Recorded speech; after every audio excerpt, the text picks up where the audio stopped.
3800 ਕਾਮੇ ਜਿਹੜੇ ਕਹਿੰਦੇ ਵੀ ਅੱਜ ਹੜਤਾਲ ਕਰਨਗੇ ਮੁਲਕ ਦੀ ਸਭ ਤੋਂ ਵੱਡੀ ਜਿਹੜੀ ਮੀਟ ਪੈਕਿੰਗ ਪਲਾਂਟਸ ਆ ਉਹਨਾਂ ਦੇ ਵਿੱਚ।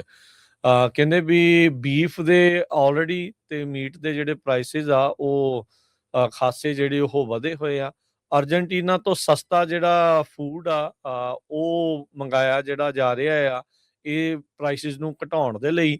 ਪਰ ਜਿਹੜੇ ਅਮਰੀਕਾ ਦੇ ਬੀਫ ਪ੍ਰੋਡਿਊਸਰ ਹੈਗੇ ਆ ਉਹ ਇਹ ਕਹਿ ਰਹੇ ਆ ਵੀ ਤੁਸੀਂ ਤਾਂ ਸਾਡੇ ਨਾਲ ਧੱਕਾ ਕਰ ਰਹੇ ਆ, ਅਸੀਂ ਤਾਂ ਅਮਰੀਕਾ ਫਸਟ ਤੁਹਾਡੇ ਮੂੰਹੋਂ ਜਿਹੜੇ ਉਹ ਸੁਣਦੇ ਰਹੇ ਆ ਤੇ ਪਰ ਕੰਮ ਜਿਹੜਾ ਤੁਸੀਂ ਫੇਰ ਅਮਰੀਕਾ ਵਾਲਿਆਂ ਦੇ ਉਲਟ ਜਿਹੜਾ ਉਹ ਨਾਲ ਦੇ ਨਾਲ ਜਿਹੜਾ ਉਹ ਚੱਲ ਰਿਹਾ ਵੀ ਬਾਹਰੋਂ ਸਸਤਾ ਜਿਹੜਾ ਉਹ ਭੋਜਨ ਆ ਉਹ ਮੰਗਵਾ ਕੇ।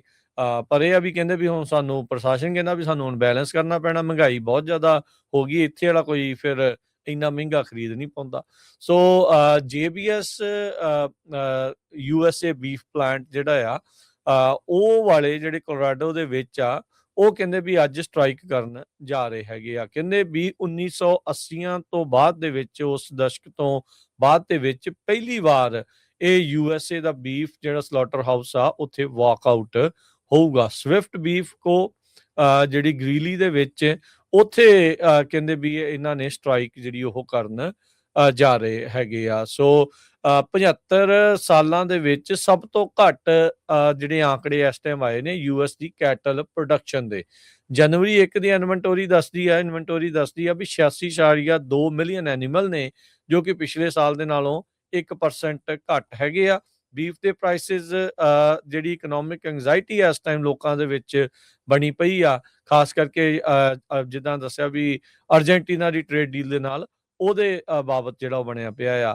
ਨਬਰਾਸਕਾ ਦੇ ਲੈਕਸਿੰਗਟਨ ਦੇ ਵਿੱਚ ਇੱਕ ਮੀਟ ਪੈਕਿੰਗ ਪਲਾਂਟ ਆ ਜਨਵਰੀ ਮਹੀਨੇ ਦੇ ਵਿੱਚ ਬੰਦ ਹੋ ਗਿਆ ਸੀ, ਜਿੱਥੇ ਕਹਿੰਦੇ ਵੀ ਉਸ ਸ਼ਹਿਰ ਦਾ ਜਿਹੜਾ ਇਕਨੋਮਿਕ ਲੋਕਲ ਇਕਨੋਮੀ ਤੇ ਜਿਹੜੀ ਕਮਿਊਨਿਟੀ ਆ ਉਸ ਦੇ ਉੱਤੇ ਬਹੁਤ ਭੈੜਾ ਅਸਰ ਪਾਇਆ ਸੀ। ਹੁਣ ਜਿਹੜਾ ਗ੍ਰੀਲੀ ਦਾ ਇਹ ਪਲਾਂਟ ਹੈਗਾ ਆ ਹਰਜੋਤ ਸਿੰਘ ਜੀ, ਜਿੱਥੇ ਅੱਜ ਵਾਕਆਊਟ ਇਹਨਾਂ ਨੇ ਕਰਨਾ ਆ, ਵੀ ਇਹ ਜਿਹੜੀ ਸਿਚੁਏਸ਼ਨ ਜਿਹੜੀ ਉਹ ਬਣੀ ਪਈ ਆ।